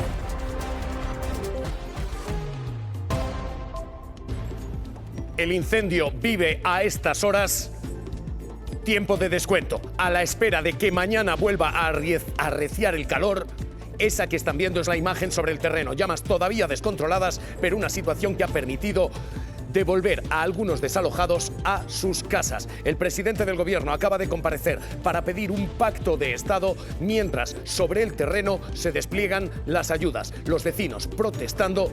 Hoy, esta es la primera clave y la primera preocupación política del día. En una jornada en la que el presidente del gobierno ha hablado también de las causas abiertas a su hermano y su pareja, diciendo son causas políticas, no es una opinión, es un hecho. Y después de que conozcamos que el juez Peinado apenas va a tener sanción alguna por la instrucción del caso Begoña Gómez. Vamos a leerlo todo enseguida y acudimos a todas las zonas abiertas en menos de 2 minutos. ¡Nos quemamos, Esto es un infierno, muchachos. ¡Vámonos, vámonos! ¡Vámonos que nos come! Chicos, venid, por favor, que estoy solo.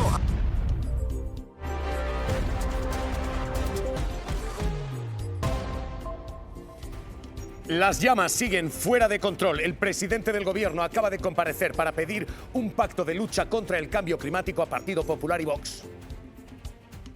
El negacionismo climático es el peor de los combustibles ante la emergencia climática y que negar la realidad y las alarmas de la ciencia no nos prepara. Al contrario, nos hace mucho más vulnerables y a nuestra población mucha más insegura. Es evidente que la emergencia climática mata, que el negacionismo desarma a quienes tienen que protegernos. La realidad no se puede negar y si no, basta con preguntar a los vecinos y vecinas de las zonas afectadas, ya sean Almería, Guadalajara, Madrid, Ávila, Castellón y tantas provincias afectadas. Sánchez ha abierto la puerta a convocar una conferencia de presidentes, a recibir a Núñez Feijóo. pide un pacto contra el cambio climático a la espera de que mañana una nueva ola de calor vuelva a avivar los incendios. Es lo que acaba de pedir en una comparecencia larga Marta Ita. Pues sí, Javier, hoy el presidente del Gobierno ha aprovechado el balance del fin del curso político para lanzar una petición expresa a todas las administraciones, comunidades autónomas y ayuntamientos. Unidad frente a la emergencia climática. Sánchez considera que el negacionismo climático es el peor combustible de las llamas y por eso les pide que se sumen a un pacto de Estado para salvar a España de todos estos incendios que asolan nuestro país. Lo ha hecho el jefe del Ejecutivo después de aprobar en el Consejo de Ministros un paquete de medidas en este sentido, tanto el pago del salario y las cotizaciones a los trabajadores como la declaración de zonas gravemente afectadas. Podemos empezar a ver el final del túnel en la lucha contra estos incendios con todas las precauciones y efectivamente en días y en horas especialmente complejas como las que nos quedan, entre otras cosas porque la EMET nos acaba de anunciar, ya lo saben ustedes, un aumento significativo de las temperaturas, una nueva ola de calor que evidentemente va a dificultar las labores de extinción y también elevará los riesgos de incendios a lo largo y ancho de nuestro país. El Gobierno plantea este pacto contra el cambio climático. El Partido Popular lo acaba de rechazar con argumentos en ocasiones muy cercanos a los de Vox. Vox niega el cambio climático. El Partido Popular, su portavoz parlamentaria Esther Muñoz, hablaba ayer de un calentamiento que ha ocurrido siempre, decía. Ahora el PP acaba de contestar a Sánchez, niega ese posible pacto. Pablo Collantes. El Partido Popular dice tener el apoyo de la ciudadanía y estar trabajando con todos los vecinos en la extinción de esos incendios. No hace alusión a ese pacto climático y aseguran que es indecente el triunfalismo con el que ha hecho esa comparecencia, ese balance el presidente del Gobierno, Pedro Sánchez. Piden de nuevo elecciones anticipadas porque dicen debe desalojarse cuanto antes de la Moncloa. España sigue sufriendo los incendios más devastadores de su historia y todo el Partido Popular está volcado en ayudar a mitigarlos. Desde nuestros gobiernos locales y autonómicos, desde nuestro papel de oposición a nivel nacional, junto a los vecinos que más lo están sufriendo. Es nuestra prioridad, deber y compromiso. Todo esto mientras la enorme lengua de fuego está en vísperas de crecer. ¿Por qué? Porque está sacudiendo Ávila, está golpeando Madrid y tiene extensión también en Castellón. Lo que están viendo es la imagen a vista de dron de Ávila. Esto es Sotillo Adrada, anoche, donde la lengua de fuego recorre los caminos que están viendo y donde ha arrasado ya más de 50.000 hectáreas. La situación especialmente grave sigue estando en Ávila, pero allí estas son horas de cierto alivio a la espera de que mañana llegue una nueva ola de calor. Esta tregua es solo temporal. María Escolar, Navaluenga. De hecho, Javier, aquí en el puesto de mando avanzado está ahora mismo reunido el CECOPI valorando cómo está el terreno después de horas de trabajo incesante atacando el fuego por los tres sectores principales. Nos dicen que han conseguido contenerlo en algunos puntos, pero no está controlado y valoran que estamos a las puertas de esa nueva ola de calor que puede hacer que algunos fuegos se reactiven.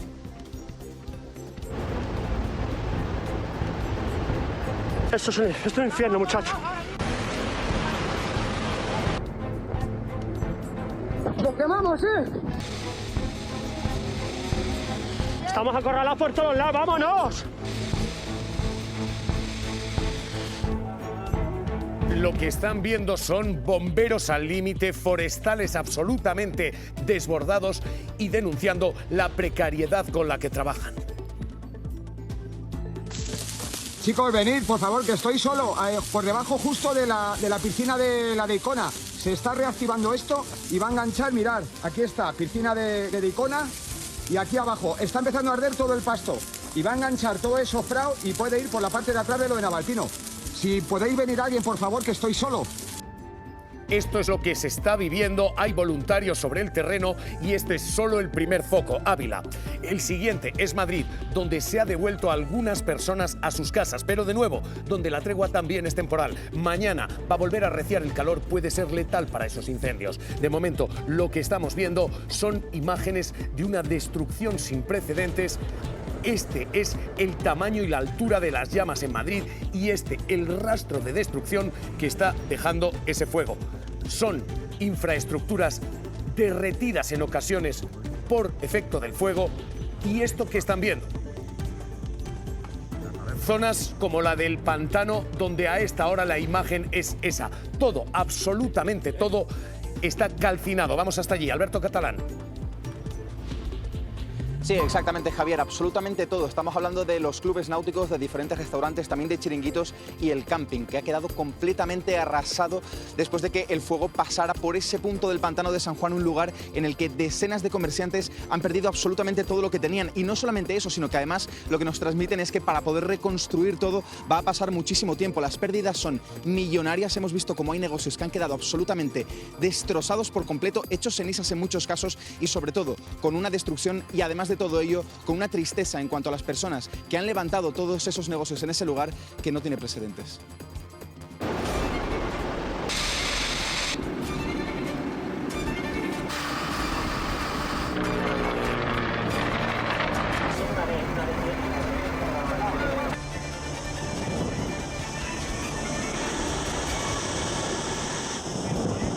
Esas son las llamas en Madrid, donde la protesta es por falta de medios, donde se denuncia que la administración ha recortado y donde ayer a las puertas del gobierno Ayuso llegaba la protesta de los vecinos del Valle del Tieta.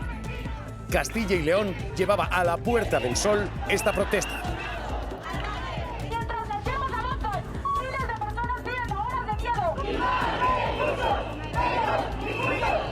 La situación pendiente también de ese centro de mando. Hemos visto Ávila, nos asomamos al de Madrid. Mikel Echarri. Sí, Javier, horas críticas aquí en Madrid porque ahora al mediodía cambia el viento y suben las temperaturas. Recapitulamos cifras porque en Madrid ya estamos hablando de 25.000 hectáreas que han sido calcinadas, 35.000 personas que están evacuadas y 25.000 personas que siguen confinadas. Ahora mismo la lucha contra el fuego se produce en el norte del pantano de San Juan y también intentan controlar las llamas en el entorno del río Cofio porque intentan a toda costa que el incendio de Madrid se una al incendio de Ávila. Aquí en el puesto de mando avanzado de Madrid, muy pendientes de que pronto declare también el ministro del Interior, Fernando Grande Marlaska. Míralo cómo está todo y ya no puedo más. Ya en la madrugada se acabó la casa. Yo no tengo a dónde ir. No tengo a dónde ir, se está quemando. Solo en Madrid hay 35.000 personas desalojadas. Insisto, algunas de ellas han podido volver en las últimas horas a sus domicilios, pero no hay garantía de que puedan seguir allí si el calor arrecia y si el fuego se expande. Este es ahora mismo la principal labor de las fuerzas y cuerpos de seguridad del Estado. Y esta la imagen. 35.000 personas refugiadas por estos incendios. Buscamos última hora en uno de esos polideportivos. Víctor Casas. Pues la última hora, Javier, es que el Ministerio del Interior ha decidido sacar de la emergencia nacional a Toledo y, por lo tanto, los vecinos de los municipios desalojados de Toledo van a poder volver a sus casas poco a poco durante las próximas horas. Mientras tanto, aquí en Madrid, esta es la imagen que os mostramos en este pabellón de Móstoles. Es la hora de la comida. Las personas desalojadas en este pabellón acaban de comer y, mientras tanto, la Comunidad de Madrid se ha reunido con los diferentes alcaldes de los municipios desalojados para ir diseñando, planificando poco a poco cómo va a ser ese plan de retorno a las casas. Eso sí, todavía sin fecha por definir. Son 3 lenguas de fuego. Hemos visto Ávila, hemos visto Madrid.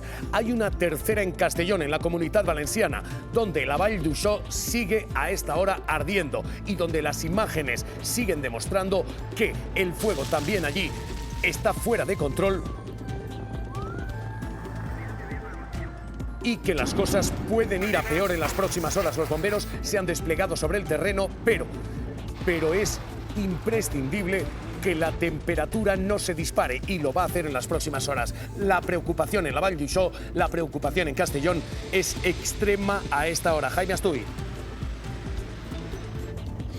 Así es, Javier, y las próximas horas se van a convertir en clave. Tenemos ahora mismo 32 grados de temperatura en un incendio que sigue activo, que no está controlado, que no está perimetrado. Estáis viendo imagen de cómo ha arrasado el fuego en los alrededores de la Val de Usó y en las localidades cercanas. Aquí, cientos de vecinos todavía no pueden volver a sus viviendas. Y atención, porque se ha convocado una reunión a las 7 de la tarde del CECOPI. Las próximas horas van a ser muy importantes y hay un objetivo claro, que las llamas no lleguen hasta el parque natural.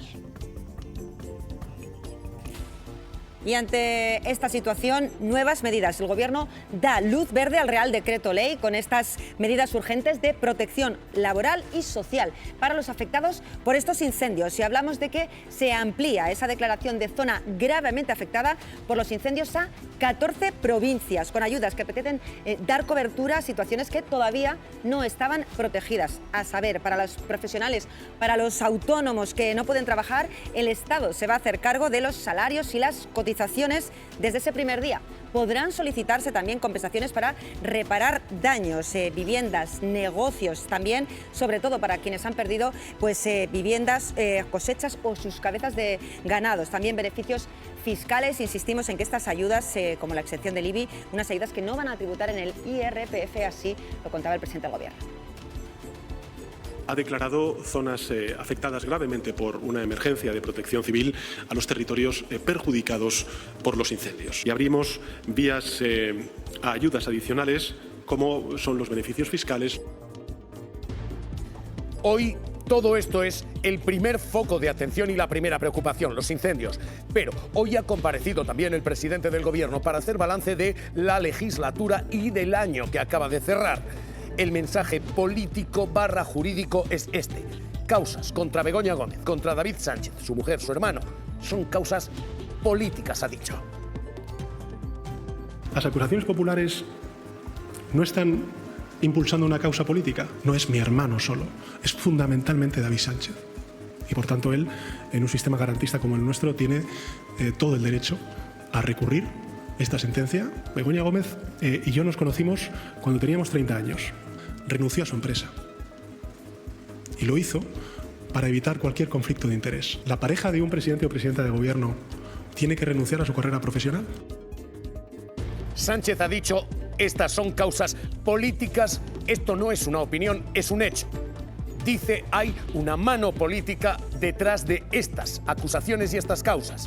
Un Sánchez que ha respondido también a Zapatero, Plus Ultra, joyas y el resto de cuestiones de corrupción. Marta Ita. Pues sí, Javier, el presidente del Gobierno ha querido acabar el curso político cerrando filas con su entorno más cercano. Ha defendido a Begoña Gómez, también a David Sánchez. Dice que están viviendo juicios políticos que tratan de deshumanizarles cuando ellos ya habían tenido una trayectoria profesional antes de que él llegara al Palacio de la Moncloa. También ha tenido ocasión de hablar del caso Plus Ultra. Defiende el expediente, dice que era absolutamente intachable y que se hizo para salvar el puesto de trabajo de 60.000 personas. Ha aclarado que fue un préstamo y no un rescate, como se está diciendo. Si le convencieron las explicaciones del expresidente Rodríguez Zapatero en la entrevista en Televisión Española. Gracias. Por parte del Gobierno de España, por parte del partido que me honro en dirigir, desde luego cuenta con nuestro respaldo, respetamos su presunción de inocencia y estamos en las fases iniciales, como he dicho en otras muchas ocasiones, de esta investigación. Ya veremos en qué deriva. El expediente de Plus Ultra ha sido examinado por activa, por pasiva y por perifrástica, pues yo no sé cuántas veces. Y quiero recordar, una vez más, que no es un rescate, que fue un préstamo.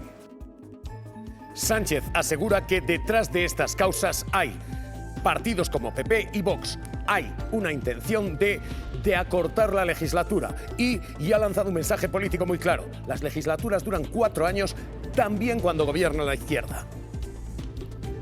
Queda un año para culminar esta legislatura, un año para culminar reformas, para seguir avanzando, para demostrar que España tiene un camino propio, que puede mostrarse con orgullo a otros muchos países que, por desgracia, están siguiendo una senda completamente contraria. Ante toda esa mare magnum de corrupción, la única respuesta que da el Gobierno y el presidente Sánchez es chulería, impunidad y ataques a todos los que decimos que esto no puede ser. Ese es el balance que tiene Pedro Sánchez.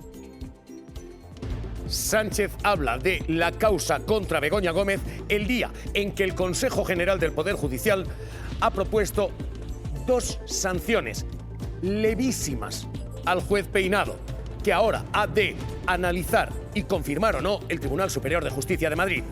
Dice que ha habido desconsideraciones, retrasos que son faltas leves o faltas de respeto. Pedro Gómez, la sanción que se plantea y que esto lleva acarreada es como mucho 500 euros.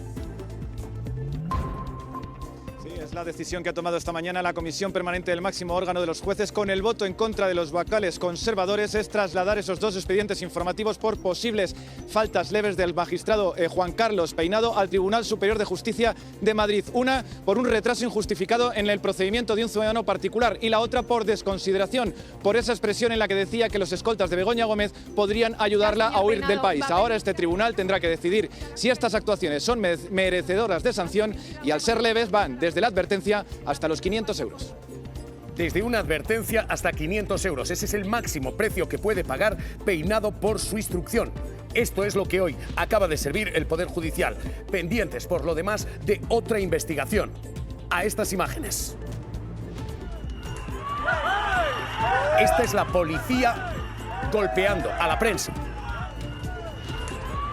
Sin ninguna provocación a un fotoperiodista tras las protestas contra el turismo en Mallorca. La imagen de desproporción, de brutalidad policial que hemos vuelto a ver dejan esa escena de cargas contra la prensa y muchas preguntas sobre una actuación policial que no solamente golpeó al periodista, sino que golpeó también a quienes protestaban allí.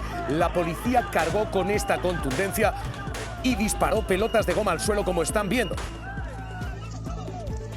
Esta es la intervención de la policía ante quienes simplemente están con un teléfono móvil en la mano. Lo que están viendo es otra vez algo que plantea dudas sobre la intervención de algunos miembros de fuerzas y cuerpos de seguridad del Estado.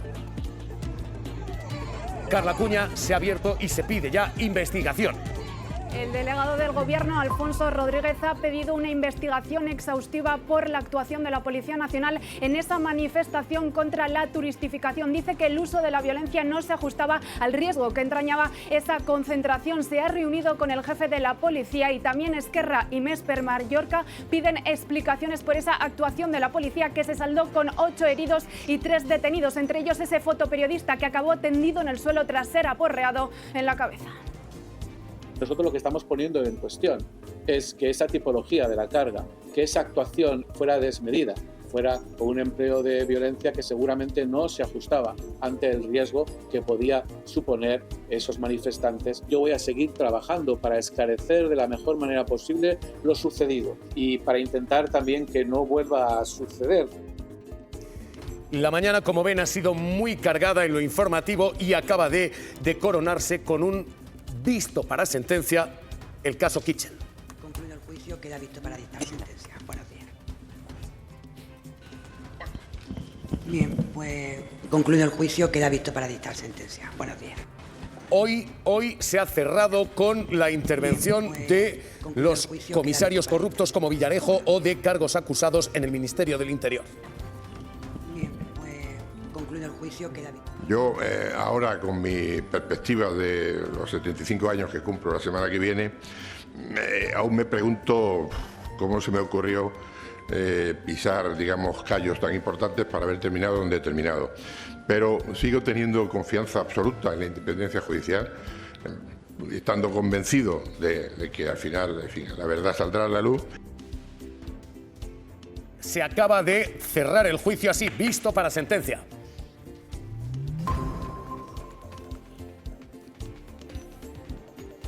Pedro.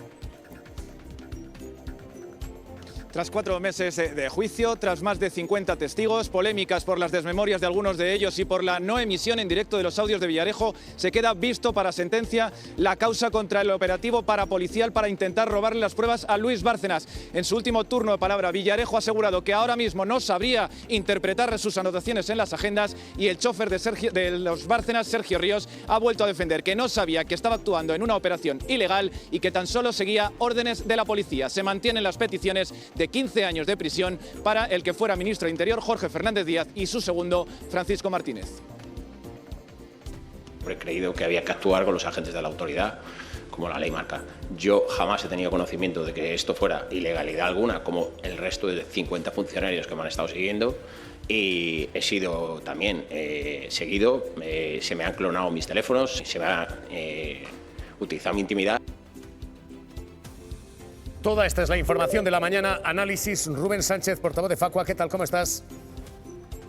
¿Qué tal? Muy buenas. Rubén, información de servicios. Se acaban de aprobar las ayudas. Las cuantías son muy escasas. 12.600 euros por vivienda perdida. 8.600 si ha habido daños estructurales en la vivienda. Y si son enseres, 2.100 euros de ayuda. Rubén. Bueno, yo creo que aquí todas las administraciones deberían asumir ayudas, ¿no? Administraciones no solamente a nivel del Estado central, comunidad, ayuntamientos, hay que asumir ayudas hacia quienes no se les han garantizado unas políticas de prevención y extinción de incendios suficientemente eficaces. De hecho, yo creo que la inmensa mayoría de los afectados tenían un seguro que en teoría va a contar con cobertura de incendios, habrá que verlo, y ahí sí que habrá que valorar evidentemente hasta dónde tiene la cobertura del seguro contratada. Por tanto, son ayudas que irían más allá de lo que nos diera la aseguradora. No es que esas familias se queden absolutamente sin nada que no sea la ayuda. Miremos la cobertura. Si no tenemos un seguro contratado, pues evidentemente es una irresponsabilidad por nuestra parte, porque hay que tener un seguro en una vivienda, hay que tener un seguro en un vehículo. En cualquier caso, habrá que calibrar hasta dónde llega cada uno. Habrá que pelear posiblemente con las compañías aseguradoras. Esto no lo lleva el Consorcio Público de Compensación de Seguros, esto lo lleva directamente a las compañías privadas, porque los incendios no están vinculados al consorcio. Y luego también habría que reflexionar que eso que yo creo que la inmensa mayoría de víctimas pagan en su anualidad, un seguro incluye una prima que se lleva, por ejemplo, la Comunidad de Madrid, una cantidad de dinero de varios millones de euros cada año que tiene que destinarse a prevención y extinción de incendios. Hay que recordar que en enero de este año el Tribunal Superior de Justicia de Madrid ha confirmado que el gobierno de Ayuso a lo largo de 4 años desvió alrededor de 40 millones de euros que tenían que ir a prevención y extinción de incendios, lo desvió a otras partidas, es decir, utilizó ese dinero que le pagamos los ciudadanos, que le pagaron en este caso los madrileños a través de los seguros, pues los desvió a otros fines, cosa que es un auténtico escándalo por el que yo creo que no ha caído nadie, ¿no? Rubén, las cuantías que hoy se fijan, dices tú, estas serán además de los seguros. Siguen siendo, insisto, da la sensación extraordinariamente insuficientes. 17.150 euros de ayuda del Estado por fallecimiento. Esto es lo que se acaba de aprobar. Enseres 2.100, daños no estructurales 4.300 euros. Esto es lo que se acaba de aprobar. Para quienes niegan el cambio climático, Rubén, los seguros se van a encarecer. Todos los riesgos climáticos nos pasan factura. Vamos a seguros más caros. Hombre, evidentemente, si las compañías aseguradoras están percibiendo a lo largo, no de este año, sino de los últimos años, que los incendios les están provocando un incremento de gasto, porque tienen que asumir reparaciones o reconstrucción de inmuebles, eso luego lo volvemos a pagar. No ya esos asegurados, lo pagamos entre todos porque suben globalmente las cuotas. Y es que, de hecho, no hay más que ver cómo están subiendo multitud de seguros de inmuebles y de vehículos en los últimos tiempos. Y este puede ser uno de los factores, porque no es el primer verano donde tenemos una masa de incendios que provoca esos daños tan graves que, insisto, las compañías de seguros no están para perder ni para hacer favores, están para forrarse, y el resultado puede ser efectivamente el que tú planteas, más encarecimiento. Rubén Sánchez, portavoz de Facua, cuídate, gracias y un abrazo. Un abrazo. Y si ustedes no creen en el cambio climático, si prefieren creer a sus partidos, crean en su factura. El seguro se está encareciendo y estos riesgos naturales son cada vez más costosos. Si ustedes no creen en el cambio climático, crean en la factura que les va a pasar a fin de mes. A esta hora comparece Grande Marlaska, el ministro de Interior, y se está trabajando analizando la última hora de los incendios en el puesto de mando de Madrid, en Navalcarnero. Consolidarlo, tanto por vía aérea como por vía terrestre. Los otros dos ámbitos que también nos preocupaban del incendio en la zona de Ávila, como bien sabéis, Casillas y Mijares, también han evolucionado positivamente. Son críticas las que estamos viviendo y son vísperas de una nueva ola de calor que puede ser todavía más complicada para la extinción de incendios. Adelante. Y ante esta situación, la información veraz, contrastada, gracias una vez más, porque la 1, esta cadena, fue el líder el lunes, con 14% de cuota, destacando en todas sus franjas. Grand Prix del verano, el programa más visto en prime time, con 1,2 millones de espectadores, un 16% de cuota, y Mañaneros de 60, que volvió a liderar la mañana con el tercer mejor dato de nuestra temporada, un gran 19,1, directo al grano, casi 3 millones de contactos únicos, una maravilla. Así que gracias por confiar en esta casa. La información sigue ahora en los... Francisco Javier Herrero Arribas. Javi Momboro Polvorín. Carrión de los Condes. Web tienda online. Momboro Moda Capricho. momboromodacapricho.com. Artículos personalizados Momboro Polvorín. momboromodacapricho.com. Inicio Momboro Modas tienda novedades. Visita mi web. También catálogo en WhatsApp. +34 664 828 044. Atención personalizada a cada cliente. Sin sistemas ni robots. Teléfono y WhatsApp +34 688 776 781. Contacta conmigo sin ningún compromiso. Estaré encantado de atenderte. Muchas gracias. Francisco Javier Herrero Arribas. Javi Momboro Polvorín. Carrión de los Condes. Online store. Momboro Moda Capricho. momboromodacapricho.com. Personalized items Momboro Polvorín. momboromodacapricho.com. Home Momboro Modas shop new arrivals. Visit my website. Catalog also available on WhatsApp. +34 6648 28044. Personalized attention for each customer. No automated systems or robots. Phone and WhatsApp +34 6887767781. Contact me with no obligation.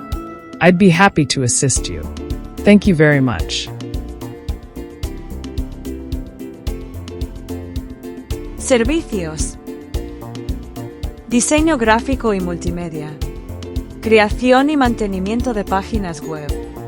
Diseño de moda exclusiva a capricho. Clases de informática presencial y online. Logotipos, folletos, carteles, vídeos, publicidad. Retoque y reparación de fotografías. Edición y montajes de vídeos personalizados, eventos, cumpleaños. Carteles y vídeos, asociaciones, redes sociales.